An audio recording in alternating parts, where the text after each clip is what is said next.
Hello friends, welcome to another new video. তো অন্নপূর্ণা যোজনার আরও একটি নতুন এপিসোডে প্রত্যেককে স্বাগত জানাই। তো গতকাল অন্নপূর্ণা যোজনা রিলেটেড একটি মিটিং হওয়ার কথা ছিল। তো কী তথ্য উঠে আসছে, সেই মিটিংটা তো অ্যাকচুয়াল গতকাল হয়নি, এবং অন্নপূর্ণা যোজনার টাকা যে 17ই আগস্ট পেমেন্ট হতে চলেছে সেই নিয়ে চলে আসছে একটা বড় কিন্তু আপডেট। তো যারা নতুন আছেন অবশ্যই চ্যানেলটিকে সাবস্ক্রাইব করে পাশে থাকা বেলটি ক্লিক করে দেবেন, যাতে সমস্ত তথ্যগুলো আপনার টাইম টু টাইম এখান থেকে পেয়ে যান। এবং প্লিজ ভিডিওটা প্রচুর লাইক করুন, বন্ধুর মাঝে শেয়ার করতে ভুলবেন না। তো দেখুন, অন্নপূর্ণা যোজনা নিয়ে বাজারে প্রচুর রটনা, গুঞ্জন এবং তার সাথে বিভিন্ন রকমের ফেক নিউজ ছড়াচ্ছে। আগের ভিডিও আবার পুনরায় রিপিট করে চালাচ্ছে। কেউ বলছে গতকাল অন্নপূর্ণা যোজনার বৈঠক হয়েছে, সেই বৈঠকে 3টে নতুন বিষয় যুক্ত হয়েছে। এই একাধিক জিনিস নিয়ে কনফিউজড রয়েছে। কিন্তু বলে রাখা ভালো, আগের ঘোষণা অনুযায়ী 10ই জুলাই পর্যন্ত যাদের আবেদন ছিল তাদের কিন্তু 17ই আগস্ট থেকে টাকা দেওয়া শুরু হয়ে যাবে, অর্থাৎ জুন থেকে 10ই জুলাই। তারপর 10ই জুলাইয়ের পর 31শে জুলাই পর্যন্ত যারা আবেদন করেছে তাদের পরবর্তী ক্ষেত্রে পরের লটে কিন্তু তাদের দেখা হবে। এবার প্রশ্ন হচ্ছে, গতকাল যে নবান্নের সাংবাদিক সম্মেলনটা হওয়ার কথা ছিল, আমি গতকালই একটি ভিডিও দিয়ে বলেছিলাম যে গতকাল বিকেল 5টা পর্যন্ত কোনো বৈঠক কিন্তু হয়নি। কিন্তু তার পরবর্তীতে অনেক সোশ্যাল মিডিয়া ইনফ্লুয়েন্সাররা বা হ্যান্ডেলে আমরা দেখেছি বিভিন্ন রকমের তথ্য এসেছে, যেখানে বলা হয়েছে মিটিংয়ে আজকে নতুন 3টে জিনিস সংযোজন হয়েছে বা এরকম একাধিক বিষয়।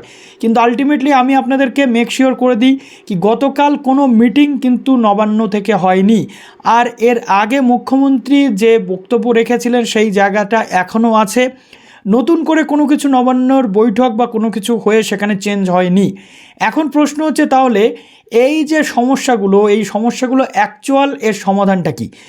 বলে রাখা ভালো, অনেক বক্তব্য উঠে আসছে এবং বিজেপির অন্দরমহলও এটা নিয়ে রীতিমতো সমস্যা তৈরি হচ্ছে যে অন্নপূর্ণা যোজনা নিয়ে এই যে একাধিক দোলাচল, এই একাধিক সমস্যা, এটার জন্য গভর্নমেন্টও অনেকাংশে দায়ী।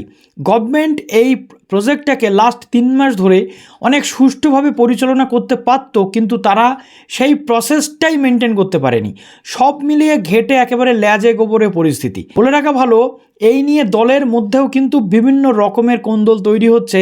এটা বিভিন্ন মহল থেকে বা নিউজ পোর্টাল থেকেও আমরা খবর পাচ্ছি। কারণ মানুষ এই সব কিছু কিন্তু পরিলক্ষিত করছে এবং লক্ষ্য রাখছে। আমরা দেখেছি আগের গভর্নমেন্ট কিন্তু ঠিক এইভাবেই অধঃপতনের দিকে এগিয়ে গেছিল। আর এই গভর্নমেন্টের শুরু থেকে মানুষের একটা ভরসা আছে, ইভেন সোফার মানুষ অনেকটাই ভরসা করছে এবং মুখ্যমন্ত্রীর বক্তব্যে সেই ভরসার জায়গাটা তৈরি হচ্ছে। কিন্তু গতকাল যে মিটিংটা হলো না, সেই বিষয়ে কোনো তথ্য একবারের জন্য শেয়ার করা হলো না। এটা মানুষের কাছে কিন্তু একটা বিরাট ক্ষোভের কারণ হয়ে উঠেছে। যে অন্নপূর্ণা যোজনা মানুষের কাছে একটা এক্সাইটিং বিষয় ছিল এক সময়, এখন অন্নপূর্ণা নিয়ে ভিডিও বানালে সরকারকে যাচ্ছে তাই করে উল্টোপাল্টা কথা বলছে। এর কারণ 3 মাসের মধ্যে সরকার অন্নপূর্ণা নিয়ে অন্তত মানুষের ভরসা হারিয়েছে। এখন 17 তারিখ থেকে যদি গভর্নমেন্ট এই টাকাটা কন্টিনিউ করতে পারে তবে এই ভরসা ফিরবে, না হলে কিন্তু ভরসা ফেরাটা সত্যি ভীষণই চাপে। কালকের বৈঠক নিয়ে লাস্ট যে আপডেট আজকে আমরা পাচ্ছি সেটা হলো যে খুব তাড়াতাড়ি মুখ্যমন্ত্রী 17ই আগস্টের আগে একটি বৈঠক করতে পারেন এবং সেখানে পরিষ্কার করে দিতে পারেন যেটা গতকাল বৈঠকের আলোচনার বিষয়বস্তু ছিল সেইগুলো। মানুষ কিন্তু এটা চাইছে যে মুখ্যমন্ত্রী এটা নিয়ে কথা বলুন। এখন সেই বৈঠকের ডেটটা কবে আসতে পারে সে বিষয়ে কোনো কনফার্মেশন না থাকলেও সূত্র মারফত আপডেট পাওয়া যাচ্ছে কাল অথবা পরশু দিনের মধ্যে, অর্থাৎ 17ই আগস্টের মধ্যে একটা দারুণ বৈঠক হতে চলেছে এবং সেই বৈঠকে এই বিষয়গুলো নিয়ে ডিসকাস হতে চলেছে। নট অনলি দ্যাট, বিধবা ভাতা, শুধুমাত্র অন্নপূর্ণা যোজনা নয়, বিধবা ভাতা থেকে শুরু করে তারপরে আপনাদের যে বয়স্ক ভাতা থেকে শুরু করে এই প্রত্যেকটা জায়গাতেই মানুষের কিন্তু ক্ষোভ রয়েছে। শুধু তাই নয়, কৃষক বন্ধুর ভেরিফিকেশান, অর্থাৎ সব কিছু একসাথে করতে গিয়ে গভর্নমেন্ট একটা ল্যাজে গোবরের সিচুয়েশনের মধ্যে পড়ে গেছে।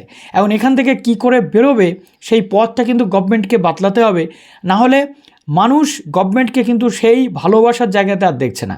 তো চলুন ভিডিওটা শেষ করুন। ভালো থাকুন সবাই, বেস্ট অফ লাক।